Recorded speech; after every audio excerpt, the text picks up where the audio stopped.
Hello guys. तो कैसे हैं आप लोग। दोस्तों, लास्ट वीडियो में हमने उपराष्ट्रपति के बारे में बात करी तथा आर्टिकल 73 तक में हमने संघ की कार्यपालिका के विस्तार के बारे में बात करा। आज हम बात करने जा रहे हैं नौकरशाही। प्रशासनिक कार्यवाही और नियोजन का एक महत्वपूर्ण हिस्सा होता है और ये शब्द हमारे देश के सरकारी मंत्रियों को संदर्भित करता है जो हमारे देश के विभिन्न क्षेत्रों में कार्य करते हैं। नमस्कार दोस्तों, मैं हूं विशाल और स्वागत करता हूं आपका हमारे यूट्यूब चैनल पर जिसका नाम है मास्टर शिक्षा। आज हम बात करने जा रहे हैं अनुच्छेद 74 और 75 की, जिसमें हमारे प्रधानमंत्री तथा मंत्रिमंडल और मंत्रिपरिषद की चर्चा की गई है। तो जनता जनार्दन की जय बोलकर शुरू करते हैं आज का अपना टॉपिक, प्रधानमंत्री और उसका मंत्रिमंडल। दोस्तों, मंत्रिपरिषद के बारे में आप जानते होंगे कि मंत्रिपरिषद क्या होती है। मंत्रिपरिषद में बेसिकली मंत्रियों का समूह होता है जिसमें राष्ट्रपति जो है वो उसका मुखिया होता है। ठीक है, इसके बारे में हम डिटेल से जानेंगे। अनुच्छेद 74 हमारा कहता है कि मंत्रिपरिषद तथा प्रधानमंत्री, बेसिकली अनुच्छेद 74 जो है वो प्रधानमंत्री की बात करता है कि जो भी काउंसिल ऑफ मिनिस्टर होंगे उसके अध्यक्ष जो हैं वो प्रधानमंत्री कहलाएंगे और इनके कुछ कार्य होते हैं। मंत्रिपरिषद जो है दोस्तों वो भारत का एक सरकारी निकाय है जिसमें मंत्रिमंडल के सदस्यों का समूह होता है, जिसमें मंत्रिपरिषद या कैबिनेट भारत के संविधान के आधार पर गठित किया जाता है और ये केंद्रीय सरकार की नीति निर्माण, निर्णय और प्रशासनिक कार्यों के लिए जिम्मेदार होता है। मंत्रिपरिषद नेता और प्रशासनिक विभागों के मंत्रियों के माध्यम से विभिन्न क्षेत्रों में नीतियों का निर्माण किया जाता है और सरकारी नीतियों को कार्यान्वित करने का काम करती है ये मंत्रिपरिषद। ठीक है, अब प्रधानमंत्री के कार्यों की बात करते हैं। तो प्रधानमंत्री के कुछ कार्य होते हैं जो कि उनके पद पे आने के साथ ही उनको कुछ जिम्मेदारियां सौंपी जाती हैं। सबसे पहला जो कार्य है कि राष्ट्रपति को सलाह देना। प्रधानमंत्री के सबसे प्रमुख कार्य यही होता है कि राष्ट्रपति को सलाह देना है। राष्ट्रपति जो है वो उसी के अनुसार नियम, कायदे, कानून जो भी बनाना है वो कार्य अपना करेंगे। इसके अलावा समकक्षों में प्रथम जो होता है वो प्रधानमंत्री को कहते हैं, क्योंकि जो प्रधानमंत्री की जो योग्यता है वो आम मिनिस्टर जो अन्य मंत्री हैं उन्हीं की जितनी होती है, लेकिन उनसे थोड़ा हट के होती है। ठीक है, पावर उनकी उन्हीं की जितनी होती है लेकिन थोड़ा ये सीनियर कहलाते हैं। जैसे क्लास का एक मॉनिटर होता है, ठीक है, सेम क्लास में पढ़ता है लेकिन वो आम जो स्टूडेंट है उससे थोड़ा ज़्यादा कार्य करता है। इसके अलावा प्रधानमंत्री का पद जो है वो ब्रिटेन से लिया गया। ठीक है, इसमें मंत्री के लिए प्रधानमंत्री अगर किसी को बनना है तो उसमें लोकसभा या राज्यसभा का सदस्य होना अनिवार्य होता है, लेकिन अगर वह लोकसभा या राज्यसभा का सदस्य नहीं है तो उसको 6 महीने का समय दिया जाएगा और 6 महीने के भीतर उसे लोकसभा या राज्यसभा में से किसी एक का सदस्य बनना पड़ेगा। प्रधानमंत्री बनने के लिए न्यूनतम जो आयु है वो 25 वर्ष की रखी गई है। 25 वर्ष किस वजह से रखी गई है? क्योंकि लोकसभा में 545 सीटें होती हैं जिनमें आयु जो है लोकसभा के सदस्य बनने की वो है 25 वर्ष और राज्यसभा में 245 सीटें हैं जिसमें आयु है उसकी 30 वर्ष। तो जो सबसे कम लोकसभा या राज्यसभा का सदस्य होना अनिवार्य है प्रधानमंत्री बनने के लिए, तो सबसे कम जो आयु है वो लोकसभा की है 25 वर्ष। तो इस कारण से जो प्रधानमंत्री की आयु होनी चाहिए वो 25 वर्ष से ऊपर होनी चाहिए। इसके अलावा अनुच्छेद 75 की हम बात करें तो अनुच्छेद 75 में क्या बोला गया है? अनुच्छेद 75 में बोला गया है कि प्रधानमंत्री की सलाह पर अन्य मंत्रियों की नियुक्ति जो है राष्ट्रपति द्वारा की जाएगी। ठीक है, अर्थात मंत्रिमंडल की नियुक्ति जो है वो अनुच्छेद 75 में बोला गया है कि जितने भी अन्य मंत्री हैं, ठीक है, मंत्रिपरिषद या मंत्रिमंडल, इन सब का जो गठन है, मंत्रियों की नियुक्ति है वो राष्ट्रपति द्वारा की जाएगी और प्रधानमंत्री की सलाह पर की जाएगी। इसके अलावा मान लीजिए काउंसिल ऑफ मिनिस्टर यानी मिनिस्टरों का चयन हो गया है, हमने कई सारे मंत्री बना दिए हैं। ठीक है, हम मंत्रिपरिषद के गठन की हम बात करें। ठीक है, मंत्रिपरिषद में जो सबसे टॉप पे होता है वो है प्रधानमंत्री। ठीक है, प्राइम मिनिस्टर। प्राइम मिनिस्टर के बाद आता है कैबिनेट मिनिस्टर। ठीक है, कैबिनेट मिनिस्टर क्या होता है कि हर विभाग का एक मंत्री होता है। जैसे सड़क विभाग का हो गया, एयरलाइन का हो गया, सेना का हो गया। ठीक है, तो इसका हेल्थ का मिनिस्टर हो गया। तो हर विभाग का एक मंत्री होता है जिसे हम बोलते हैं कैबिनेट मंत्री। ठीक है, और प्रत्येक विभाग में सबसे ऊपरी पायदान पे प्रधानमंत्री के बाद ये शामिल होता है। कैबिनेट मंत्री, जो कि अपने जिस भी विषय पर या जिस भी चीज़ का मंत्री है, जैसे रेल मंत्री, रक्षा मंत्री, तो इनको उन्हीं सब के काम जो है वो देखने पड़ते हैं और उन्हीं सब के नियम कायदे कानून जो है वो पास कराते हैं। ठीक है, तो इन सबको कैबिनेट मंत्री कहा जाता है। अब कैबिनेट मंत्री के नीचे आता है राज्य मंत्री। राज्य मंत्री, ठीक है, ये रहा राज्य मंत्री। अब राज्य मंत्री क्या होता है, ये नहीं है कि हर राज्य का अलग अलग मंत्री होता है। ठीक है, ये भी हर विभाग का एक ही मंत्री होता है। और कैबिनेट मंत्री के नीचे काम करने वाले मंत्री को राज्य स्तर पर या राज्य मंत्री कहते हैं। ये राज्य स्तर पर होने वाले जो मामले हैं उनका निपटारा करने का काम करता है राज्य मंत्री। ठीक है, इसके बाद होता है अंतिम उप मंत्री। यह राज्य स्तर के जो मंत्री हैं, राज्य मंत्री जो हैं, वो उनसे भी नीचे काम करते हैं। ठीक है, और ये भी हर विभाग का एक ही मंत्री होता है जो कि जिला स्तर का कार्य देखता है। यानी उप मंत्री कौन सा कार्य देखता है, जिला स्तर का। ठीक है, जिला स्तर का। और ये राज्य स्तर का राज्य मंत्री, और कैबिनेट मंत्री जो है वो राष्ट्रीय स्तर पर, राष्ट्रीय स्तर पर ये काम देखता है। और प्रधानमंत्री वो जो है राष्ट्रीय और अंतर्राष्ट्रीय दोनों स्तर पर काम देखते हैं। ठीक है, तो इस तरीके से ये एक पिरामिड बनता है। ठीक है, जिसमें सबसे ऊपर हमारा पीएम कैबिनेट, ठीक है, उसके बाद राज्य मंत्री और उसके बाद उप मंत्री, ये सब आते हैं। अब इसके बाद हम बात करें, ठीक है, राज्य मंत्री और उप मंत्री जो हैं वो अपने स्वतंत्र निर्णय नहीं ले सकते हैं। राज्य मंत्री तथा उप मंत्री जो हैं वो अपने स्वतंत्र निर्णय नहीं ले सकते हैं। यह केवल कैबिनेट मंत्री को सलाह देते हैं कि आप जो है इन चीज़ों पे ध्यान दीजिए। ठीक है, और सभी निर्णय जो है वो कैबिनेट मंत्री ही लेता है। ठीक है, अर्थात मान लीजिए कि कोई जिला स्तर पे या राज्य स्तर पे कोई घटना घट गई या कोई ट्रेन की दुर्घटना हो गई, तो रेल मंत्री जो है वो उस समय जो रेल मंत्री कैबिनेट मंत्री जो रहेगा, राज्य मंत्री जो है वो ये बताएगा कि इस ज़िले में इस राज्य के अंदर ये घटना हो गई है, कैबिनेट मंत्री को बताएगा।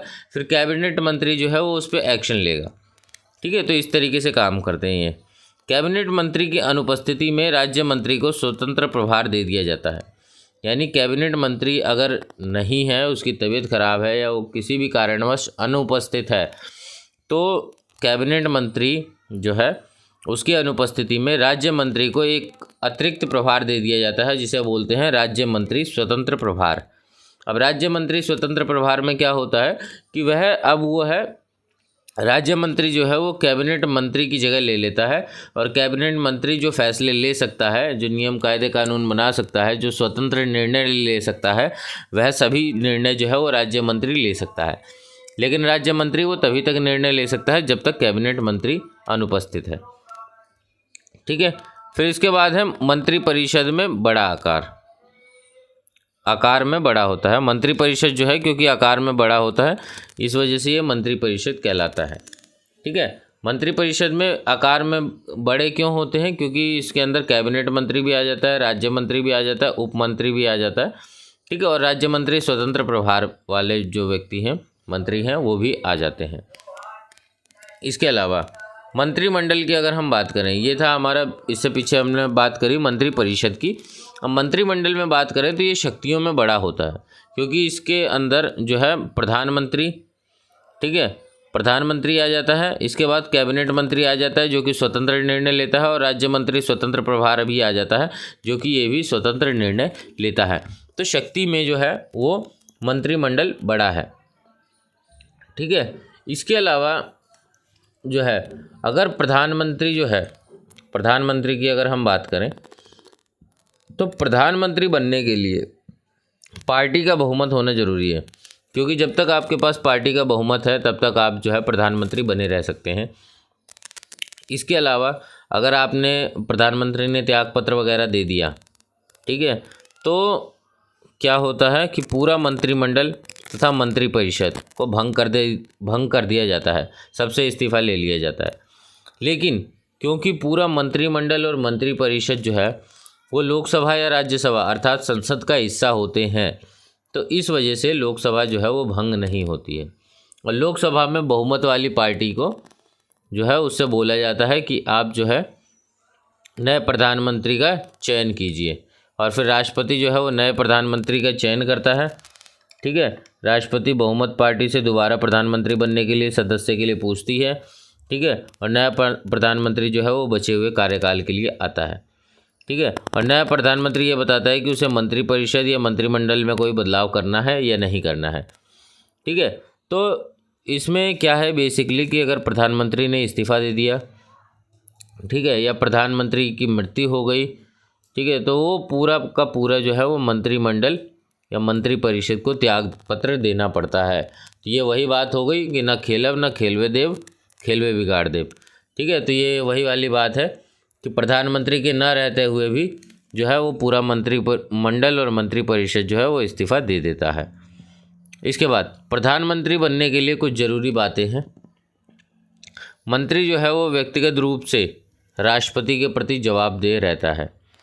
अगर कोई भी मंत्री है या प्रधानमंत्री है वो व्यक्तिगत रूप से राष्ट्रपति के प्रति जवाबदेह है, क्योंकि राष्ट्रपति उसकी नियुक्ति करता है और राष्ट्रपति के कार्य जो है वो प्रधानमंत्री करता है या अन्य मंत्रिमंडल करते हैं, तो इस कारण जो है वो राष्ट्रपति के प्रति जवाबदेह है।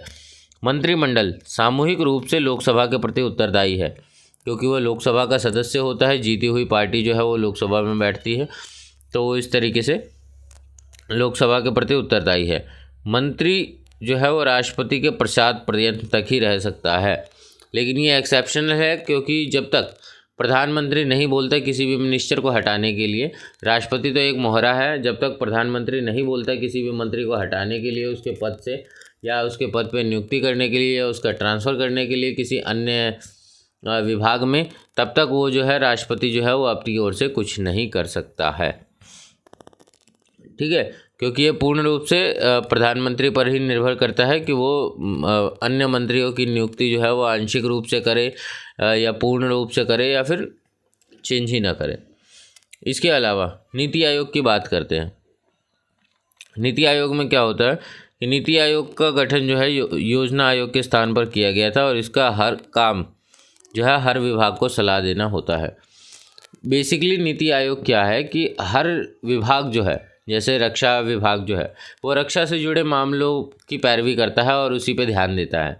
इसी तरीके से जैसे स्वास्थ्य विभाग है, स्वास्थ्य मंत्री है, वो स्वास्थ्य और उनकी सुविधाओं से जुड़े हुए जो काम है उन पे ध्यान देते हैं। ठीक है, लेकिन नीति आयोग क्या है, नीति आयोग का काम जो है वो बेसिकली सलाह देना है हर विभाग के मंत्रियों को, कैबिनेट मंत्रियों को। क्योंकि जैसे मान लीजिए इसका जो काम है बेसिकली कि स्वास्थ्य में अगर कोई कमी आ रही है स्वास्थ्य विभाग के किसी भी काम में, तो वह स्वास्थ्य विभाग के कैबिनेट मंत्री को सलाह दे सकता है कि आप इस तरीके से काम करिए ताकि आपके आने वाली जो परेशानियां हैं वो दूर हो सके। ठीक है, इसी तरीके से सड़क परिवहन मंत्री या रक्षा मंत्री या अन्य मंत्रियों को, हर मंत्री को ये सलाह दे सकता है किसी भी विभाग के मंत्रियों को। ठीक है, तो इसी वजह से इसको के संथानम ने इसको सुपर कैबिनेट कहा है नीति आयोग को। ठीक है, सुपर कैबिनेट जो है वो इन्होंने कहा है के संथानम ने। अगला थोड़ा बात करते हैं दो कैबिनेट की, जिसे बोलते हैं किचन कैबिनेट या शैडो कैबिनेट। किचन कैबिनेट क्या होता है कि कोई भी मंत्री का, कैबिनेट मंत्री का कोई भी सगा संबंधी जो है आके अपनी ओर से कुछ भी उल्टे सीधे जो राय दे देते हैं, ठीक है, उल्टे सीधे जो भी अपने सजेशन दे देते हैं, तो उसकी वजह से जो है वो देश की बर्बादी हो जाती है। ठीक है, देश के संसाधनों की बर्बादी हो जाती है, क्योंकि उनको कोई एक्सपीरियंस रहता नहीं है, अपनी ओर से कुछ भी जो है वो समझा देते हैं, और उसी हिसाब से जो मंत्री हैं, कैबिनेट मंत्री हैं या अन्य मंत्री हैं, वो उस हिसाब से फैसले ले लेते हैं। तो ये किचन कैबिनेट जो है वो देश के लिए काफ़ी घातक चीज़ हो जाती है। ठीक है, और किचन कैबिनेट या शैडो कैबिनेट कोई विभाग नहीं है, ये सिर्फ सगे संबंधी, खासकर बेसिकली किचन कैबिनेट ये सिर्फ सगे संबंधी या दोस्त हैं जो सलाह दे देते हैं कैबिनेट मंत्री को ठीक है, क्योंकि उनके सगे संबंधी रहते हैं, उनके हमेशा साथ में रहते हैं, तो वो कुछ भी सलाह दे देते हैं और जो मंत्री हैं वो इस पे कानून बना देते हैं या कोई ऐसा काम कर देते हैं जिसकी वजह से देश की जो संसाधनों की बर्बादी है वो हो जाती है, या घोटाले वगैरह जो हैं वो किचन कैबिनेट की वजह से बहुत ज़्यादा हो जाते हैं। ठीक है, इसके बाद हम बात करते हैं शैडो कैबिनेट। शैडो कैबिनेट एक बहुत अच्छी चीज़ है जिसके अंदर क्या होता है कि सरकार की ओर से जैसे एक कैबिनेट मंत्री है, वैसे ही विपक्ष की ओर से एक शैडो मंत्री होता है। वह जो है अपने विभाग के, क्योंकि जैसे मान लीजिए कि जो कैबिनेट मंत्री है, मान लीजिए राजनाथ सिंह रक्षा मंत्री, ठीक है, तो विपक्ष की ओर से कोई भी एक व्यक्ति जो है वो शैडो मंत्री होगा रक्षा मंत्री के सेम लेवल का। ठीक है, वो रक्षा मंत्री के हर काम पे नज़र रखेगा, जो कि ट्रांसपेरेंसी होती है इसमें। और जो सलाहकार रक्षा मंत्री को दिया गया है IAS लेवल का रैंक का व्यक्ति, ठीक है, उसी रैंक का व्यक्ति, उतना ही एक्सपीरियंस का व्यक्ति जो है वो शैडो मंत्री को भी दिया जाता है, ताकि वो सरकार की हर काम के बारे में जो है वो शैडो मंत्री को बताएगा। और जो शैडो मंत्री है, क्योंकि वो विपक्ष में है, तो वो जो है वो जनता को बताएगा कि जो आपके रक्षा मंत्री हैं वो इस तरीके से काम कर रहे हैं, नहीं कर रहे हैं, जो भी काम है वो इस तरीके से बताएगा। तो ये एक तरीके से देश के लिए बहुत अच्छी चीज़ है, ताकि वो जनता तक जो है वो लोगों तक पहुंच जाती है बात कि जो हमारे जो मंत्री हैं वो क्या घोटाला कर रहे हैं, क्या काम कर रहे हैं, क्या अच्छे काम कर रहे हैं जनता की भलाई के लिए। तो सारी चीज़ें जो है वो जनता तक पहुंच जाती हैं। ठीक है, इसके अलावा ये व्यवस्था जो है वो ब्रिटेन से ली गई है। ब्रिटेन में मौजूदा व्यवस्था जो है वो इस तरीके की है शैडो मंत्री की। ठीक है, इसके बाद हम बात करते हैं मंत्रिमंडल। मंत्रिमंडल के लिए कुछ ज़रूरी बातें हैं। मंत्रिमंडल का जो आकार है वो लोकसभा के 15% से ज़्यादा नहीं हो सकता है। ठीक है, बेसिकली जो है 545 सदस्य हैं लोकसभा में, तो 81 सदस्य जो हैं वो मंत्रिमंडल में शामिल हो सकते हैं, मंत्री बन सकते हैं।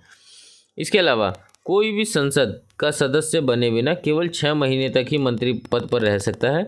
उसके बाद अगर संसद का सदस्य नहीं बना है तो उसे उसके पद से हटा दिया जाता है। ठीक है, वरना ये जो 6 महीने हैं ये अनिवार्य हो जाता है कि 6 महीने के अंदर उसे संसद का सदस्य बनना अनिवार्य है। इसके बाद मंत्री जो है वो व्यक्तिगत रूप से, मंत्रिमंडल जो है वो पूरा व्यक्तिगत रूप से राष्ट्रपति के प्रति उत्तरदायी है और सामूहिक रूप से लोकसभा के प्रति।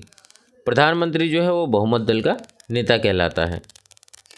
इसके अलावा यूपीए और एनडीए की हम थोड़ी सी बात कर लें। यूपीए को हम बोलते हैं यूनाइटेड प्रोग्रेसिव अलायंस। ठीक है, इसे कांग्रेस लीड करती है, जिसमें कई सारी पार्टियां शामिल हैं, जिसमें आरजेडी, टीएमसी, तृणमूल कांग्रेस और समाजवादी पार्टी तथा कांग्रेस मिलकर ये गठबंधन बनाती हैं। यूपीए की गठबंधन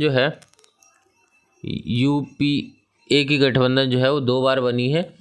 पहली बार जो है वो 2004 से 2009 तक बनी है, और जो दूसरी यूपीए की सरकार बनी है वो 2009 से 2014 तक बनी है। ठीक है, इसी तरह एनडीए है। एनडीए को भारतीय जनता पार्टी लीड करती है और इसमें कई सारी पार्टियां शामिल हैं, जैसे शिवसेना, एलजेपी, बीजेपी, आरएसएस, ये सारी चीज़ें जो है वो एनडीए में आती हैं। तो एनडीए भी 2 बार शासन कर चुकी है। एनडीए का अपना जो पहला कार्यकाल था 2014 से लेके 2019 तक, ठीक है, और दूसरा शासनकाल जो है वो 2019 से 2024 तक। ठीक है, अब बाकी 24 में क्या होता है, क्योंकि अभी 23 चल रहा है, 24 में क्या होता है, कौन सी सरकार जीतती है, ठीक है, तो इसके बारे में हम बाद में बात करेंगे। इसके अलावा हम बात करें कि सबसे ज़्यादा घोटाला जो है वो 2009 से 2014 के बीच में हुआ यूपीए की सरकार ने। ठीक है, बेसिकली जितने भी मेन भारत में घोटाले हुए अभी, ठीक है, 2009 से 14 के बीच में सबसे ज़्यादा घोटाला हुआ यूपीए की सरकार में। इसके बाद अगर हम बात करें एनडीए की सरकार के बारे में, तो पहली जो सरकार बनी थी एनडीए की पहली बार 2014 से 2019 में कुछ खास काम नहीं हुए, लेकिन 2019 से 24 तक में जो दूसरी बार सरकार बनी, इसके अंदर 3 तलाक, धारा 370, ये सारी चीज़ें जो है वो हटाई गई। ठीक है, और देश के विकास में काफ़ी ज़्यादा मदद मिली। ठीक है, तो इसकी हमने चर्चा कर ली है यूपीए और एनडीए की। इसके बाद हम बात करते हैं उप प्रधानमंत्री। क्योंकि भारत में उप प्रधानमंत्री का कोई भी पद का उल्लेख नहीं है भारतीय संविधान में। ठीक है, अतः यह पद को हम गैर संवैधानिक पद भी कह सकते हैं। और यह कैबिनेट का वरिष्ठतम मंत्री होता है, जिसे प्रधानमंत्री के बाद सबसे ज़्यादा वरिष्ठ माना जाता है। सामान्यतः प्रधानमंत्री के द्वारा ही कैबिनेट स्तर के मंत्री को उप प्रधानमंत्री का दर्जा दिया जाता है। और उप प्रधानमंत्री की नियुक्ति जो है वो पूर्णतः तत्कालीन राजनीति या राजनीतिक समीकरण और परिस्थितियों पर निर्भर करता है। और ये जो है, क्योंकि उप प्रधानमंत्री है, तो यह उप प्रधानमंत्री होने के नाते, क्योंकि भारत के संविधान में कोई भी उप प्रधानमंत्री की कोई भी पद नहीं है, तो ये कैबिनेट स्तर के मंत्री की शपथ लेते हैं। ठीक है, इसके अलावा अगर हम बात करें तो उप प्रधानमंत्री जो है ये राजनीतिक पद है जो किसी काम का ही नहीं है। और जब तक उसे कोई अन्य पद नहीं दिया जाता है तब तक वह जो है वो किसी काम का नहीं रहता है। ये कोई भी मंत्री वो नहीं कहलाता एक तरीके से। अगर हम बात करें भारत में तो 7 उप प्रधानमंत्री अभी तक रहे हैं। ठीक है, जिसमें अगर हम बात करें सरदार वल्लभ भाई पटेल जो कि पहले उप प्रधानमंत्री थे, कार्यकाल उनका था 1 अगस्त 1947 से लेके 15 दिसंबर 1950 के बीच में पंडित जवाहरलाल नेहरू की सरकार में। ठीक है, इसके अलावा दूसरे उप प्रधानमंत्री मोरारजी देसाई जो कि इंदिरा गांधी के समय रहे 1967 से 1969। इसके बाद जगजीवन राम और चरण सिंह, 2 उप प्रधानमंत्री जो हैं वो एक साथ बने। 1979 से 1979 तक में ही ख़त्म हो गए। 24 जनवरी 1969 से 28 जुलाई 1979। ठीक है, मोरारजी देसाई की सरकार में। इसके अलावा YV चौहान, ठीक है, जो कि 28 अगस्त 1979 से 14 जनवरी 1980 तक चौधरी चरण सिंह की सरकार में बने रहे। इसके बाद चौधरी देवीलाल जो कि 2 दिसंबर 1989 से 1 अगस्त 1990 तक विश्वनाथन प्रताप सिंह की सरकार में रहे। इसके बाद लाल कृष्ण आडवाणी या चौधरी देवीलाल 2 बार रहे उप प्रधानमंत्री। ठीक है, 10 दिसंबर 1990 से लेकर 1991 तक 21 जून 1991 तक चंद्रशेखर की सरकार में रहे। लास्ट में हमारे अंतिम उप प्रधानमंत्री रहे लाल कृष्ण आडवाणी जो कि 29 जून 2002 से लेके 22 मई 2004 तक अटल बिहारी वाजपेयी की सरकार में ये रहे। ठीक है, तो दोस्तों आज की हमारी वीडियो जो है वो यहीं समाप्त होती है। ये उप प्रधानमंत्रियों की सूची थी जो कि हमारे 7 उप प्रधानमंत्री जो कि अलग अलग समय पे रहे भारत में। ठीक है, तो हमने आज की वीडियो में हमने चर्चा करी है प्रधानमंत्री के बारे में, प्रधानमंत्री और उसके मंत्रिमंडल के बारे में, मंत्रिपरिषद के बारे में। ठीक है, तथा इसके अलावा शैडो कैबिनेट के बारे में भी हमने बात करी, किचन कैबिनेट के बारे में भी बात करी और सुपर कैबिनेट के बारे में बात करी है। ठीक है, तो अगर ये वीडियो आपको अच्छी लगी हो तो अपने दोस्तों के साथ शेयर करें और लाइक, सब्सक्राइब और शेयर करना ना भूलें। धन्यवाद।